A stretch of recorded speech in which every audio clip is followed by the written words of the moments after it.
Go, c'est un spectacle qui nous parle de rencontres. Une rencontre d'abord entre deux personnages qui vont apprendre à se découvrir.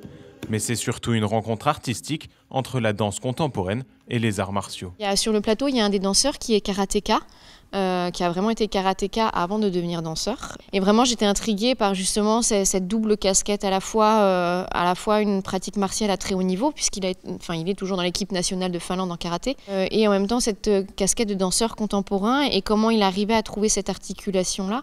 Et c'est vraiment ça qui m'a fait me pencher là-dessus et se dire pourquoi pas, comment ça se passe si on se met dans un studio de danse et qu'on essaye d'allier les deux pratiques.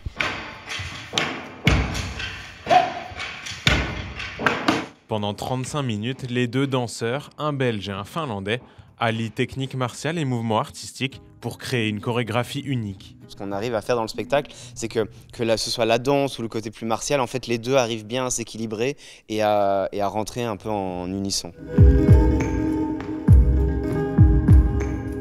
It's really somehow a dream come true because Jennifer asked that would it be interesting for you to make a performance that we use your background also. It's really fun to combine those things. En tournée dans toute la France, Go s'est produit hier et aujourd'hui sur la scène des Fuseaux de Saint-Dizier, notamment devant des jeunes scolaires. Installés juste au bord de la scène, le public fait partie intégrante de la représentation. Je voulais vraiment garder cette proximité directe aussi pour évoquer l'aspect du dojo, puisqu'on est le public est assis des quatre côtés d'un carré blanc. Donc à la fois on a la proximité, on a la référence aux arts martiaux. C'est un partage, un dialogue. Je peux vraiment aller les chercher avec le regard, vraiment essayer d'être là avec eux. Et donc du coup eux ils sont avec moi.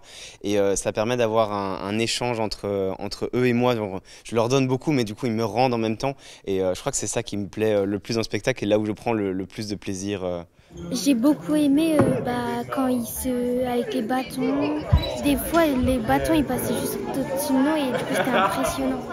Après une cinquantaine de représentations depuis 2022, Go va bientôt se produire à l'international pour continuer à transmettre des valeurs universelles comme le respect et l'amitié.